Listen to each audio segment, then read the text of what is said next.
Mark's opening remarks of the interplay between policy and technology. So I feel that India has to advance some very concrete public policy to create markets for clean technology. And I want to give you kind of three specific examples to make it a bit real. So India imports about $100 billion worth of oil every year. Where is that oil going? Most of this oil is going into transportation. What kind of transportation? So a lot of the oil, more than 60% of the oil used for transport in India is in buses and trucks, not two-wheelers and three-wheelers. And recent dramatic declines in technology has created a massive opportunity for electrification of buses and trucks. Now, with the right public policy, this becomes also an economical opportunity because inherently buses and electric buses and trucks deployed at scale are incredibly more efficient and also have lower total economic costs. So it's in a concrete example where India can really take leapfrog into, say, electric buses and trucks, improve electrification of rail, or massively expand rail. If India doesn't do that, it also faces a massive risk in a sense that there is significant amount of employment in the automotive sector. So if there are major competitors who are making electric trucks and buses outside India and selling it, because inherently the technology is superior, India could lose massive amounts of auto sector employment. So there is a massive opportunity and massive risk. So what is the private sector supposed to do on this is, again, going back to the formulation of it really has to support good public policy on infrastructure and requirements on deployment of electric vehicles, but also make strategic investment in those sectors. So that's one example. The other major growth opportunity, India is one of, say, largest producers and consumers of steel. Now, India has a unique opportunity. India is projecting to kind of increase its steel producing capacity 3 times in the next 20 years. Now, if it goes the fossil route, yes, it may be the kind of the economical option at this point, but then it faces huge risk because you see increasing kind of border adjustment tariffs that will make fossil steel non-competitive. India does have the opportunity to leapfrog to green steel competitively, but again, a combination of kind of public policy and private sector decisions are required. And lastly, I don't want to kind of ignore, there was a lot of discussion on kind of what we could do on the demand side. Just to give you an example of scale, that our projection says that India's cooling demand from air conditioners is going to increase massively because of course, climate change, but also because of increasing incomes. Just to give you folks a scale estimate, the projected demand from air conditioners in India by 2030 is 3 times the scale of just California's grid, just air conditioners in India. There are air conditioners available in the marketplace, which are 2 to 3 times more efficient than the average air conditioner sold in India. So there is a massive opportunity for kind of public policy and private sector to act together. So if this is done, a coordinated approach from public policy and private sector, we are talking about at least $500 billion of kind of high IRR investments possible in the energy sector in the next 7 to 10 years. Thank you, Amol. Thank you. I will now turn to Rudra. So Rudra, you invest in early stage clean tech companies in India. So how have you seen the industry evolve over the last few years? And so what is Government of India doing to spur clean tech innovation, and how can it be scaled up further? Sorry, you're on mute. Hi, Shruti. Hi, everyone. Thank you for having me. So Shruti, we are an early stage venture capital company, which identified this sector, as Amol said, full of opportunities and full of risks. And 3 years on from our investment sort of journey when we started, we put our investments in 2 buckets. One is the innovation that radically changes, how we do things. For example, things like battery technology improvement or cultured fermentation, making synthetic meats, lab-grown meats, lab-grown cheese, lab-grown, etc. And then the other bucket is how you innovate in changing user behavior of solutions that already exist. So things like indoor farming, solar energy, which has now become mainstream, which was 10 years ago in the earlier bucket, which I mentioned, and financing targeted towards greener solutions, which is something that is a massive opportunity, and as Amol said, a massive problem in India because financing is very, very expensive. And things like ethanol, which is now becoming mainstream because of the government policy. Our biggest challenge, the way I see India's venture capital and this private sector support to climate change, is actually not going to be in the catalytic earlier stages of innovation. It's going to be in the scaling up stages. India does not have long-term capital with long tenure and low cost bonds available to fund an entire, and we keep, the numbers I hear are trillions of dollars, $1 trillion, $2 trillion. These numbers, and people are just pulling these numbers out of their own estimates of things that need to be transformed. It's not going to happen so easily. So the government policies take many years. For example, the solar mission, I think, was started in 2010. It became viable in 2020. The National Hydrogen Mission has started. We are running out, unfortunately, in climate, we are running out of time. So unless and until, so we will provide the funds like us. There are several now, and I've met over 350 companies in India. We made 12 investments. There's no shortage of innovation. There's no shortage of early stage capital. The challenge is going to come in the growth capital. As Amol said, the strategic capital is there. The smart entrepreneurs of India have realized, the big industrialists have realized that transforming the way they do things, for example, especially in sectors like auto, they're already attracting capital. They have the supply chains, they have the brands, they'll get to the market. But in food tech, people don't talk enough about food changes in agricultural techniques. India is largely agrarian. We keep talking about energy. We keep talking about pollution caused by fossil fuels. There is very little targeted private investment. And yes, the government is aware of it. But for a large machine like the government to mobilize its capital and resources towards catalyzing the way farmers do business or farmers do things in India, especially in things like milk and meat, it's very, very difficult for a government to come out with a policy which is short term, which will lose them the next election. That's why when the world talks about innovation, when the world talks about the global south and the global north, in addition to the capital that I just mentioned, long-term capital that is required to grow and sort of create the large-scale impact that we need desperately as of yesterday, India can't do it with domestic capital or government support. We need catalytic capital coming from the West, and I don't see that happening. Right now with the war going on, so I think the last year has been horrible for all the things we wanted to do and all the things we imagined 2 years ago in climate change, in terms of attracting capital. Everywhere we go, we have, some of our companies are the best at what they do. Everybody's telling the guys, slow down. There's no capital available for the next round. So these are massive challenges. And I think the government is doing a lot, but a lot more needs to be done. And, we can keep talking about it, but, I cede the floor back to you. Yeah, thank you. Now, I think another challenge here is that, India has, for example, come out with the production-linked incentive to encourage domestic manufacturing of solar panels and lithium batteries.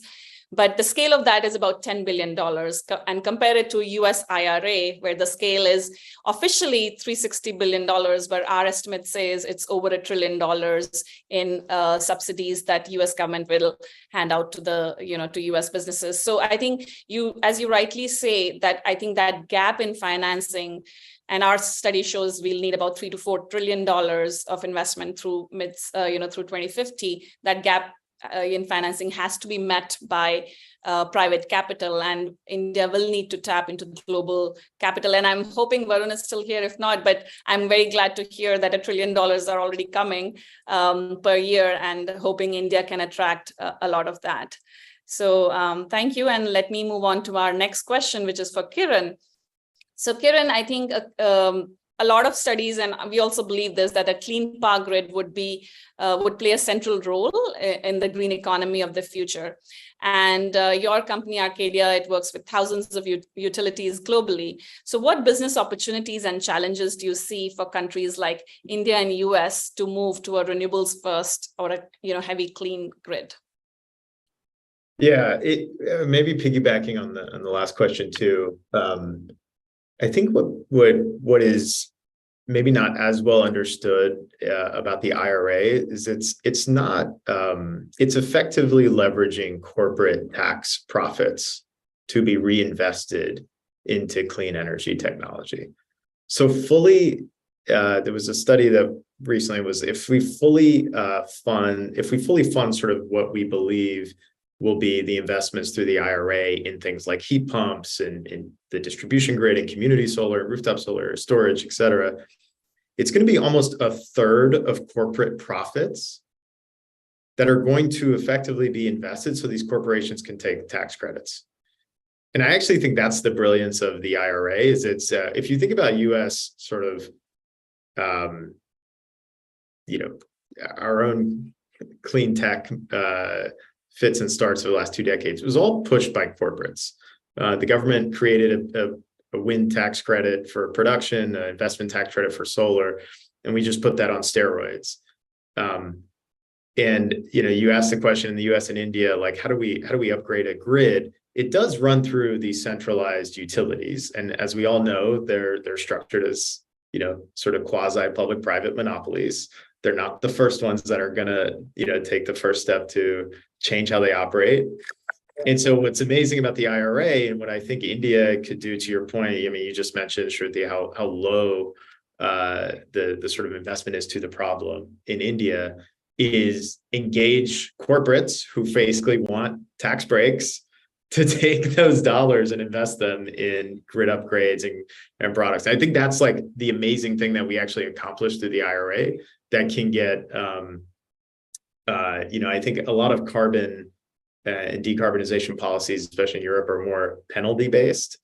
And here it's more of a business opportunity, right? If you're a corporation sitting on profits, trust me, every CFO in America is thinking about, well, I'm going to put some of that money into these clean energy projects to not only get a return, but also save on my taxes. That's effectively what the IRA is structured. And so that is like a very easy policy to take over to India to say, it's hard to reform your utility sector for a whole bunch of reasons, but if you can engage the private sector to make these investments, that is a really strong path. Thanks, Kiran. I just wanted to check if Amol wanted to just, say anything about the policy angle here before I come to Sushant. No, I agree 100%. In fact, that, so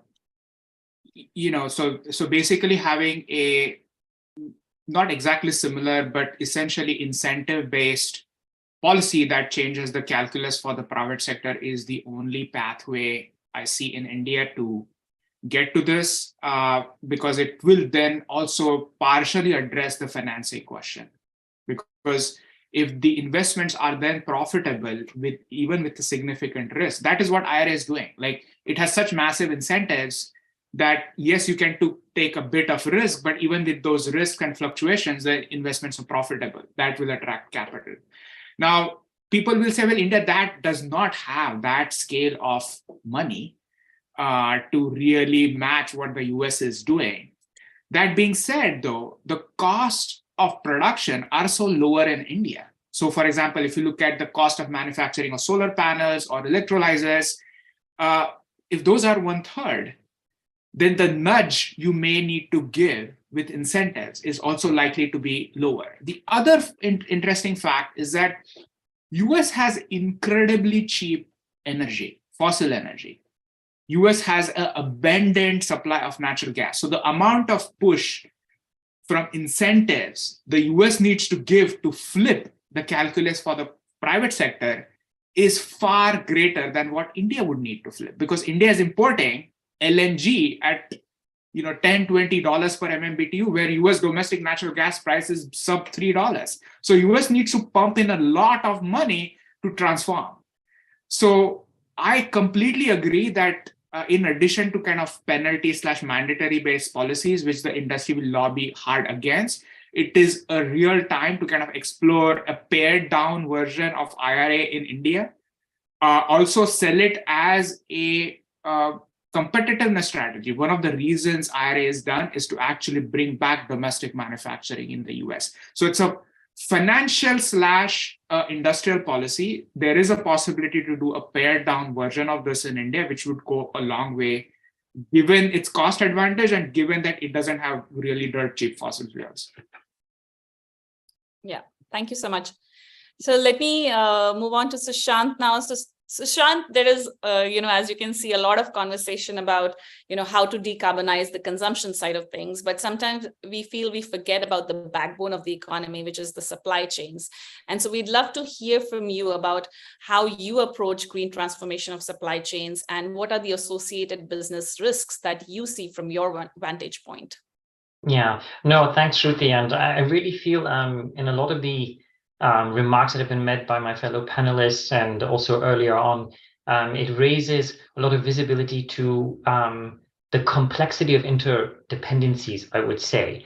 And just as you point out, when one talks about consumption, it's clearly that it's linked also to supply and capacity issues.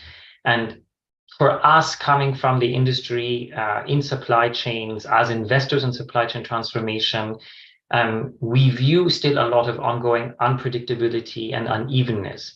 And whether you measure that in terms of how countries have emerged from the pandemic and how uneven that has been, the unevenness in demand, where you have one phenomenon of lots of cutbacks in demand due to inflation and high prices on the one hand, and yet still unprecedented middle-class growth in economies like Nigeria, India, Philippines, and Indonesia. And again, in the aftermath of the pandemic, on the production side, that has led to a sort of reshaping of the landscape of production due to reshoring and onshoring, and what has sometimes been referred to as a re-globalization, as companies and governments seek to create more resilience in their supply chains and minimize disruptions. And the fact is that today there still is an ongoing struggle in supply chains. They may not be at the stress level that they were during the pandemic, but for many customers, the lack of clarity in shipping schedules still in turn creates unpredictability in production cycles. So for us, when it comes to the decarbonization of supply chain, we always say take a step back and appreciate that complexity and the interdependencies at hand. And more importantly, from that view, recognize the fact that the current ways of business, the current ways of production, our consumption is not going to lead us to a net zero future. I live in Germany, a country which has actually legislated for companies to monitor both human rights as well as environmental risks in their supply chain. And I believe that's indicative of the pull that comes not only from the ambition of companies on their own to reach net zero, but also the pressure that will increasingly come from policymakers as sustainability imperatives are codified into law. But we're very exposed in emerging markets. We're big investors, for example, in the Middle East, in South Asia, in Africa. And what's also clear to us is that addressing the sustainability imperative is not straightforward for many businesses. Particularly, I would say, for small and medium enterprises in hard-to-abate sectors like ours, or for businesses with physical assets and complex supply chains. And as we all know, supply chains entail complex systems of trucks, of ships, of aircraft, trains, ports, distribution centers, warehouses, and all of these are nodal points in the movement of goods, which require, in some way or form, tremendous amounts of energy, leading to CO2 emissions. And it's estimated that freight alone puts up to 30% of all transport-related CO2 emissions. So that has been a great impetus for us and my company, Agility, to invest in the transformation of supply chain in 3 levels.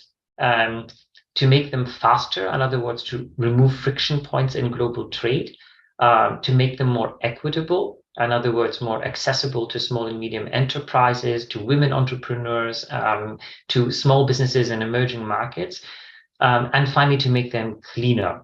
And on that front of cleaner supply chains, our approach includes significant investments in parts of those nodal points I mentioned. So really looking, for example, at investments we've made in electrified powertrain systems for heavy duty and long haul trucking.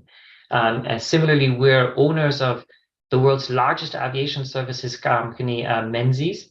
And through Menzies, we have committed to the deployment of sustainable aviation fuels to support carbon neutral flying. And it was interesting to hear Dr. Sivaram in the conversation. We know him very well, as we are one of the founding members of the First Movers Coalition, which under the Special Envoy Secretary Kerry was launched as a joint effort by the US State Department and the World Economic Forum to have a group of leading companies committed to early market procurement and scaling of technologies that can help address climate change and safeguard the environment. So ultimately, it's the complexities and interdependency that leave us with a lot of respect before the challenge ahead of us. But we know that the approach has to be driven by alliances, by partnerships. It's very hard to do it alone. So that means conversations with customers, with policymakers, with the communities in which we operate, as we feel that in those alliances, with those conversations, we're in a better position to meet our targets. Yeah, thank you for that. I think this is very critical, and also the role of the circular economy, right? As you said, we have to reduce consumption, and to reduce consumption in the whole industrial segment, we will have to do more of reuse and recycle within industrial production as well. So thank you for that. So Rudra, I'm coming back to you right now. So, Mark mentioned that it's very hard for businesses to take the lead sometimes because some of it might not make business sense. And that's where the critical role of policy is, to make sure that some emerging technologies have a business model and a real business case. So where do you see, in India, where a lot of policies have come about, besides solar and, wind, targets, we have the National Hydrogen Mission now. We have, some viability gap funding for offshore wind that has been recently announced, and we have the production linked incentive scheme. So where do you see are the specific investment opportunities where you're investing in India? And also, do you see them in the supply chain transformation already, where it's making business sense? Sorry, you're on mute again.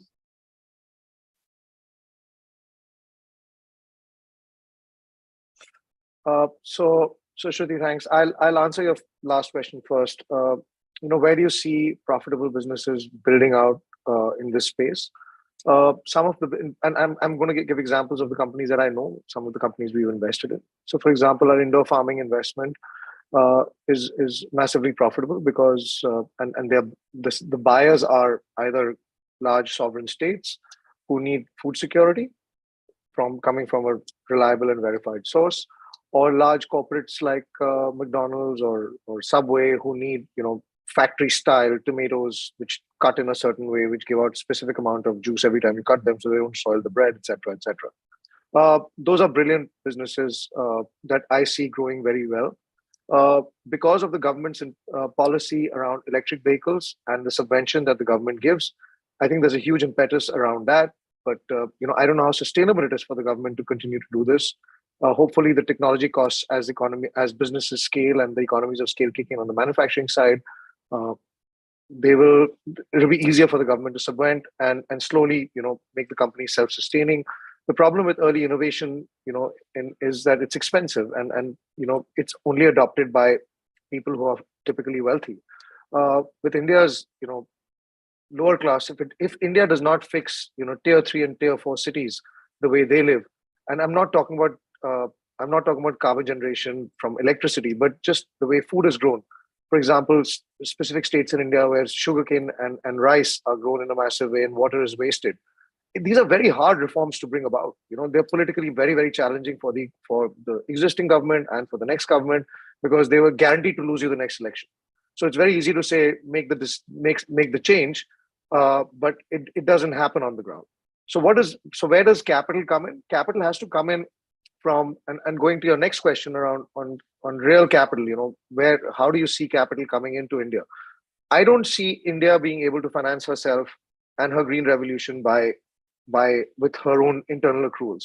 And for the first time, I think the West has to realize that, we had a panel earlier. What was the lady's name? Surya, who said that, the dictatorial, actually, India will gain the most from the dictatorial governments. We need to make friends with them to get them to invest in us. So, America and India cannot be viewed from the same sort of viewpoint. All the governments that the US has alienated are actually going to be massively, hopefully China too one day, but the others will be massively helpful to India's green revolution. And we cannot possibly alienate them. And all the capital, all the gas we buy, etc., the fact that we can trade in rupees with Russia is huge for us, for oil. It improves our trade balance. It improves our fiscal balance. We are trading in our own currency and encouraging our exporters to export to them. But these are difficult conversations to have in global conferences, because typically you're like you're not seeing the world's problem. And I think Minister Jaishankar has said enough about this. But as in diaspora, at least I can say amongst here that I hope the investors in the West and thought leaders in the West realize that we have 1.4 billion mouths to feed, out of which I think 800 million are severely poor, and when we pollute the air, by burning coal and by burning kerosene, we are polluting your air. When we dirty the ocean through our rivers, we are finally dirtying your ocean. So fix this, clean this, bring some real capital with long-term payback periods, lower cost of capital, and where the government can really come in handy is where if they start the only place where I think the government can really do something is underwrite the currency risk, because the cost of hedging for me is 4.5% to 5%. So even if I bring a green bond at 2% or 3%, I'm going to spend 8 to 9%. There's no way I can encourage innovation and then add my risk premium around venture capital and early stage investing. It will not happen unless the world sort of cooperates and comes together. Yes, thank you so much for covering certain financial interventions that we need. I have heard from many different people the currency risk hedging is one key piece of bringing in the required trillions of dollars of scale of investment in India. So thank you for that. So Kiran, I'm coming back to you, but I don't see you on my screen. I think Kiran had to leave. He just sent a message saying he had to rush. Okay, sorry. Okay, so Sushant, you're up next then. Sushant, 3/4 of infrastructure that will exist in India in 2050 is yet to be built, right? So how can India do this right? And what kind of policies or other mechanisms are needed to ensure that growth in supply chains is climate friendly?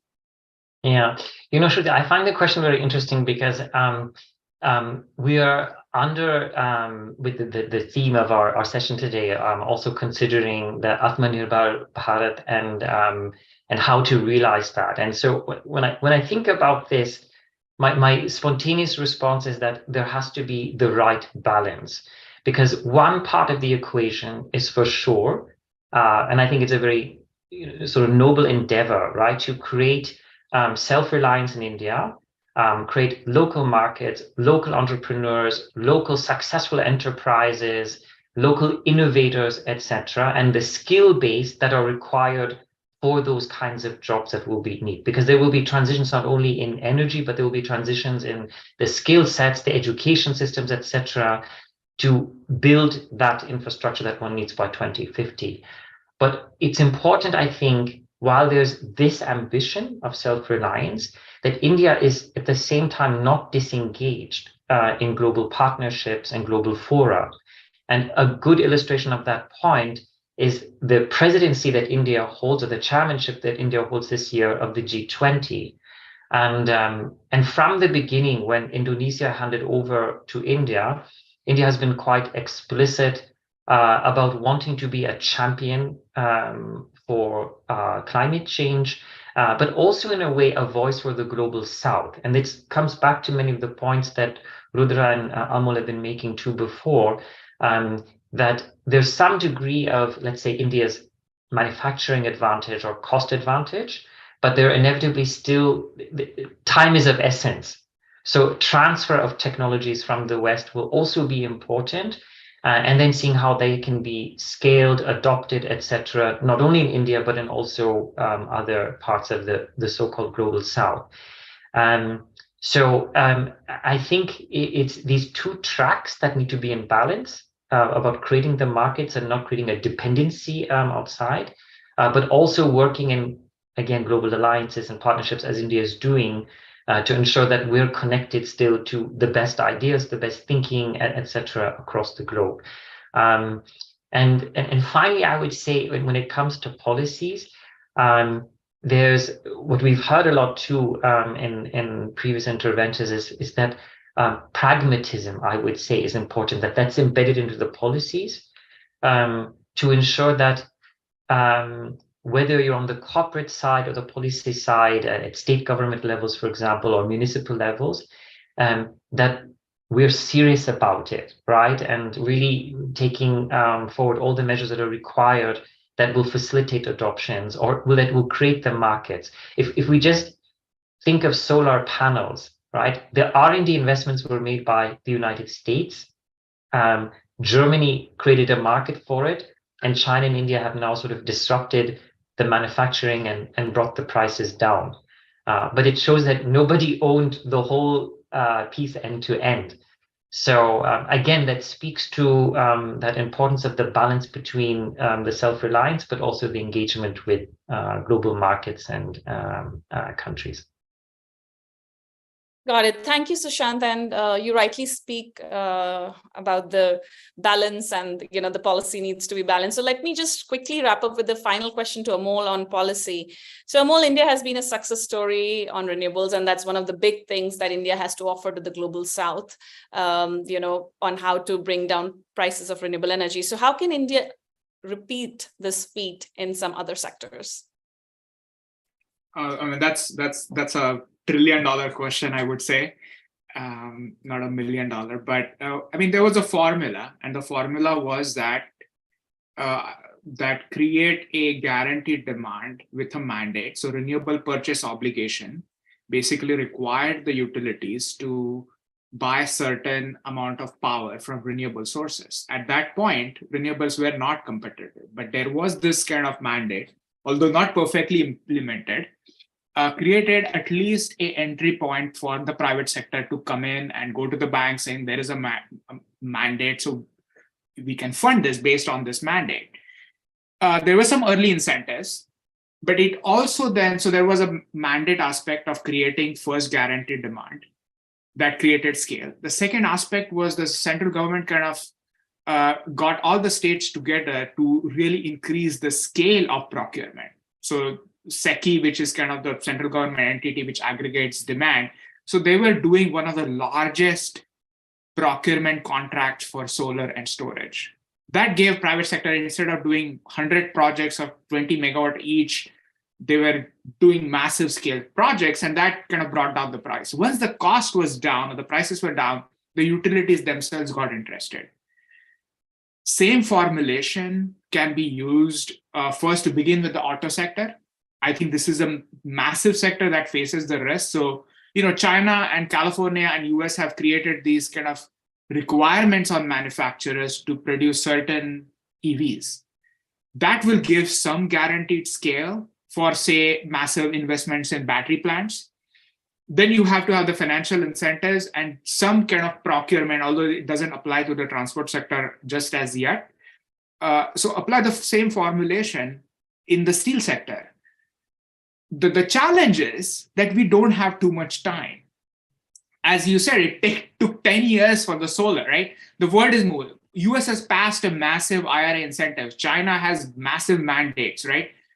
And that is one of the reasons we at the Goldman School created a public policy center. I work at a national lab. There are so much resource thrown in the US in designing policy. Not much is happening in India. So this is where the diaspora has to come together. Academics have to come together because we don't have time. So that's why we established a public policy center at Goldman School, which kind of provides a platform to help government of India with smart policy, but also creates a dialogue for private sector, talk to each other and make those investments, because we literally have 5 years left to make some big smart policy and investment decisions. Thank you. With that, it's a wrap up. I would like to thank all our panelists for their insightful comments and answers. And I would just like to end by saying that India has a long-standing tradition of living in peace and harmony with the environment, right? The Shanti mantra, from the Upanishad said, Shanti Prithvi, Shanti Rapa, Shanti Roshadhaya, Shanti Vanaspataya. So peace be to the earth and to all the plants and animals inhabiting the earth. So with that, I hope India can lead in reimagining how we live and grow on this planet in a planet-friendly way. So thank you so much for your time and attention. What a lovely prayer, Shruti. I hadn't heard that one before. Thank you for sharing it. Thank you to all the panelists for being here. And as somebody noted, Kiran did have to leave a little while ago. It was a fantastic conversation. We really appreciate all of you taking the time to imagine the possibilities that exist for India in terms of the carrot and stick approach and things to learn from other countries and the new things that we can bring to the table. Thank you all for being here. I'll now request Mayura to come on and lead us into our next segment. Thank you, Shobha, and thank you to the previous panelists for such a wonderful, wonderful discussion. Hi, everyone. My name is Mayura Sen, and I'm the Senior Director of Collective Careers at Indiaspora. I have the great pleasure today of introducing our next speaker, Jane Burston. Jane is the founder and the Executive Director of the Clean Air Fund, a global philanthropic organization working to create a future where everyone breathes clean air. Prior to starting the Clean Air Fund, Jane was the head of climate and energy science in the UK government. We are thrilled to have Jane join us today to share her thoughts on how philanthropy can drive cross-sectoral change for climate action. Jane, the floor is yours. Thank you so much, Mayura. And I was going to introduce the topic with just a few slides. Initially about who we are, and then I've got three examples of the sorts of things that philanthropy can do to move the dial on air pollution and climate change. So as the slides are just moving on to being shown, the Clean Air Fund is a philanthropic organisation. We're a re-grantor, so the investments come from a range of different philanthropic foundations that have backgrounds in climate, but also that have backgrounds in health and early childhood development. And everybody knows that pollution really hurts people's health. It's one of the leading causes of death globally. About 15% of all deaths worldwide are caused by air pollution. And I guess many people also know that there's a link to climate change. In fact, there's three. First of all, some pollutants hurt people's health and are also directly bad for the climate. And one example of that is black carbon, which is a type of particulate matter. It's soot, essentially. And that's both really bad for people's health, one of the most toxic types of pollution, but also it has a very high global warming potential. Per ton, it's more than 1,000 times as bad as a ton of carbon dioxide. Secondly, most of the sources of air pollution are also sources of greenhouse gases. And that's because burning fossil fuels produces both. So whether it's transport or industry or other sources of burning fossil fuels, the causes of both are the same. So the solutions can be the same. Things like more public transport, renewable energy, and clean solutions for industry. And then finally, and more on the cons side, air pollution can also often be more accessible to people. So even though the solutions to air pollution and climate change are the same, air pollution is the kind of thing that people grasp a bit better. Everybody understands what the fumes are. You know, in India, a lot of the time the pollution is visible, so people know it's there, and it's more tangible to the average person than greenhouse gases and climate. So sometimes you find that people will grasp air pollution policies better than, or the air pollution rationale for a policy better than they can grasp the climate rationale. So in all of those ways, the two things are linked. And we as a philanthropy are focused on solutions that both help people's health and help climate change, because they're reducing the sources of pollutants that are also sources of greenhouse gases. We spend about $5 million a year in India. Our overall budget globally is about 20 million. So if you move to the next slide, There's a few different types of things that we and other philanthropies are doing on air quality, and I think it will probably fall into 4 different categories. The first is getting the data and evidence together for change, and that's working with researchers, sometimes with businesses and governments, making sure that the health impacts, the economic impacts are known to everybody, and even pollution levels and what the sources are. And secondly, working with communities and civil societies to make sure that people are aware of pollution and also the sources of it and what they could do, but also that communities and civil society organizations are working with policymakers to make sure that policies are being designed that will be acceptable to people. I know that the previous panel talked a lot about kind of public and therefore political acceptability of different policies and the art of the possible there. So civil society organizations have quite a lot, do quite a lot of work to bring community groups into policymaking. Thirdly, working directly with governments on the technical know-how to implement those policies. And then finally, working with businesses on what they could do voluntarily and what kind of mandatory action might be coming down the line. So for the rest of the talk, I've just got 3 slides with 3 examples of the sorts of projects we've worked on that might spark some questions and thoughts from the audience. And I think we've got time for a couple of questions at the end. So if you move to the next slide. So working with government, in India, the government has a very ambitious national clean air program. It's 40% reduction in pollutants with a baseline of 2017, 40% reduction by 2026. So a huge ambition there. And as you can see from the map here, a lot of the activity is going to be in the Indo-Gangetic Plain, but the non-attainment cities, which are the ones listed in this program, are actually all over the country. And there's a few different things that philanthropy can do. I mean, starting off with progress tracking against this ambitious program. One of the things that the Clean Air Fund has funded, working with the UN Environment Programme and the Central Pollution Control Board, is an overview, a report with the overview of the status and trends of air quality in India and recommendations for the future response. And this then makes progress against implementing that program transparent. It helps the government keep on top of it. And that report is going to be due out from the UN Environment Programme and the Climate and Clean Air Coalition alongside the Pollution Control Board within the next couple of months. On the data side, there's lots of different ways in which philanthropy can support data collection for policymaking. Something that we're doing with the Delhi government is monitoring real tailpipe emissions of vehicles. You know, it's one thing knowing which vehicles are registered, but obviously vehicles from all over the country can drive into Delhi. It's another thing knowing what the actual tailpipe emissions are, whether or not pollution control certificates are being carried out appropriately, and that will then inform transport policy on how to enforce those rules better. And then on capacity building, one of the things that we hear most frequently from local and state level government and pollution control boards is the lack of capacity for implementing. You know, there's a strong program, there's budget incentives through the 15th Finance Commission.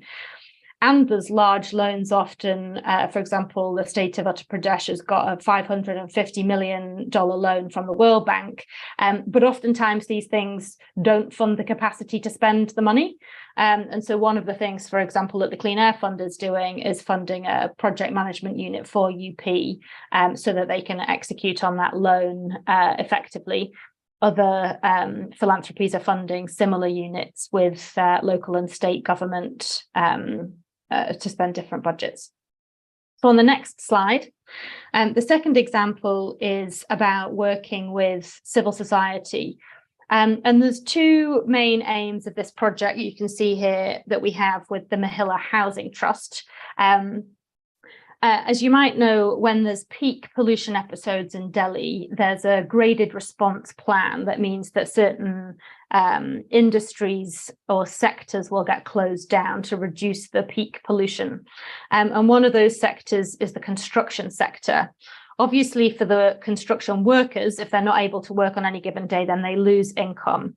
And these female construction workers weren't accessing the replacement salary that they are able to access from the government. So one of the things that the project, working with their organizer, the kind of sectoral group, Mahila Housing Trust, was educating them about the potential to access this social security scheme, so that they can do that when the construction sites are closed.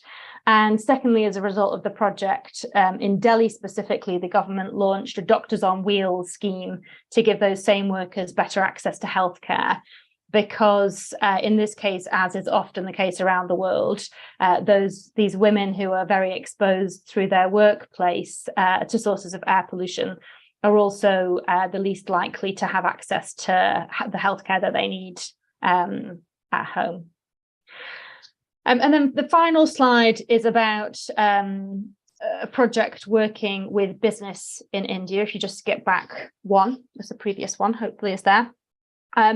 One of the first things that we noticed when we started working in India, right when the Clean Air Forum was born 4 years ago, was the huge number of Indian business leaders that wanted to do something about air pollution. There's already one channel, obviously, through the CSR funding, and a number of businesses have been funding projects on all kinds of things to reduce air pollution, especially around crop residue burning. But we wanted to provide a platform for those businesses to get together and look at scaling up those initiatives, and also talk about what kind of reporting that they might want to do and how they could support the government to meet the objectives of the National Clean Air Programme. So we funded the Confederation of Indian Industry to provide the secretariat for a group, and they launched the India CEO Forum for Clean Air. I think at the time there were 17 members. Now it's more than 100, mostly Indian headquartered and Indian owned businesses. And they've all committed to a range of actions for corporate action on clean air. One of the things that they did, which was pretty interesting, was they worked with the consultancy Dalberg to look into the economic impacts of air pollution on businesses themselves. I think oftentimes we see economic impact numbers and they refer to the cost to the national health system, for example. Nobody's really looked into the productivity impacts for businesses. For example, if people are staying off work because they're sick because of air pollution, or their kids are sick, or they have to retire early because of illnesses that they got due to air pollution. So Dalberg did these calculations using a lot of data that these businesses provided to them, and then some publicly available data. And they found that air pollution costs Indian business $95 billion a year. So there's the huge incentive there for business leaders to do something about it. And through this alliance, then they're promoting this narrative that air pollution costs business as well as costing the health system, and trying to encourage other private sector entities to get involved. And one of the things that they then with CII managed to input into was the government's decision to mandate thermal power plants to ensure that 5% of the fuel was biomass, and that's waste biomass from things like that would have otherwise been burned, crop residue in the main. And so that's really reducing both burning outside and making the thermal power plants more sustainable. So I will close there, but that's a summary of the sorts of things that philanthropy is doing and the way that philanthropic initiatives can bring together lots of different types of entity and sector. Thank you.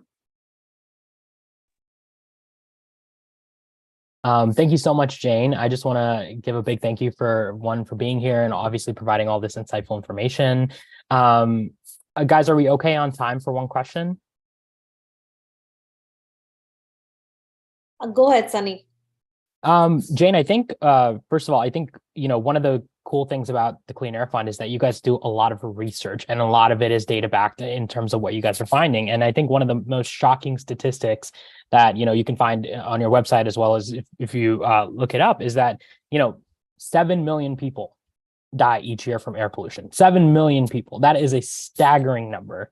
And it's not even something that it makes, tangible sense to someone who's thinking about just from air pollution, how many people are dying each year.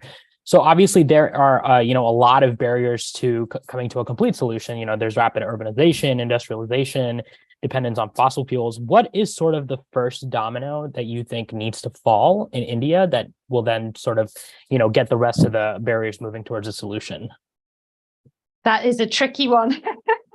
I want to answer everything everywhere all at once.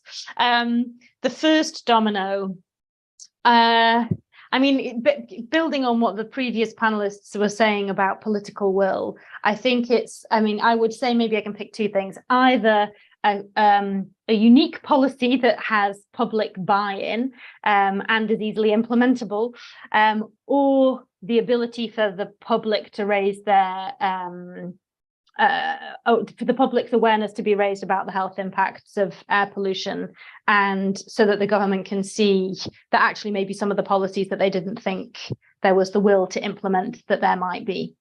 And those will probably be the two things I'd pick. That's awesome. Well, thank you so much again. And I want to advocate everyone to, look at the Clean Air Fund, as well as, any other philanthropic organizations out there that are doing a lot of great environmental work. And again, thank you, Jane, for being here. And with that, I'm going to transfer it over to Neha, who can give us our closing remarks. Yes, thank you so much for being here, Jane, and apologies to everybody for us going over, but there was just so many great nuggets that we were able to get out of the conversation. And truly, this is something that could go on for days. We tried to condense it into a short amount of time. So truly, thank you for being with us. And I'm pretty sure that if we were in person, there would be a standing ovation at this point, because we've just learned a tremendous amount from these inspiring speakers, and what an invigorating discussion. So just a virtual thank you to everybody, and thank you truly to everybody who also participated today. We will be concluding our event today with a beautiful musical tribute to the timeless spirit of India's reverence for precious water resources, which was created by a diaspora's friend, Ganikas Kanakeshwar. Thank you so much.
விண்ணின்று பொய்ப்பின் விரிநீர் வியனுலகத்து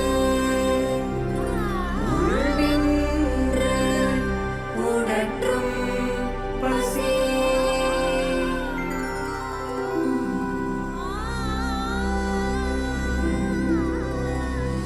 எடுப்பதும் கெட்டார்க்குச் சார்வாய் மற்றாங்கே எடுப்பதும் எல்லாம் மழை எடுப்பதும் கெட்டார்க்குச் சார்வாய் மற்றாங்கே எடுப்பதும் எல்லாம் மழை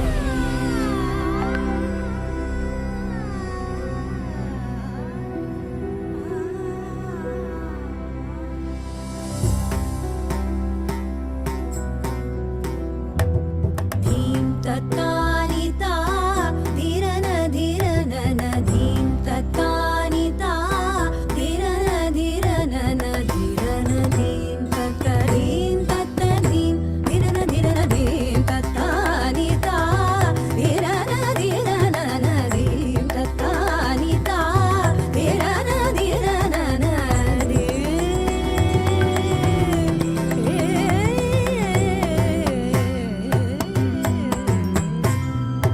धीरनधीं तधीं ऋतों तननधीं धीरनधीं तधीं ऋतों तननधीं यत्ता धडत्ता जुडुत्ता निमित्ता पिडतरिडों तो यत्ता धडत्ता जुडुत्ता निमित्ता पिडतरिडों तो पिडतरिडों तो पिडतरिडों तो धीरनधीं तधीरनधीं तधीरनननधीं धीरनधीं तधीरनधीं तधीरनननधीं धीरनधीं तधीरनधीं तधीरनननधीं धीं तत्तानिता Dhiran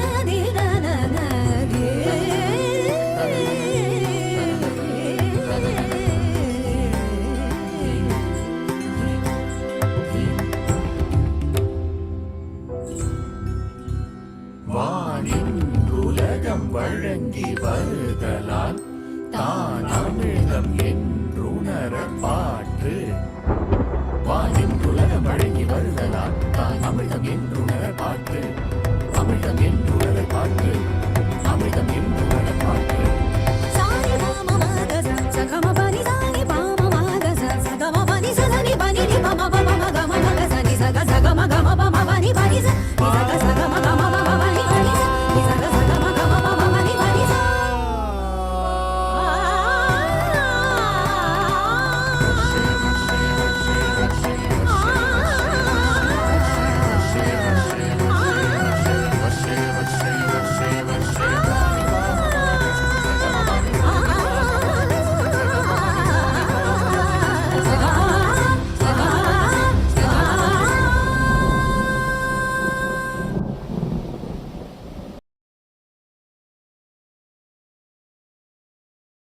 Thank you, everyone. Thank you. Thank you, everyone. Recording stopped.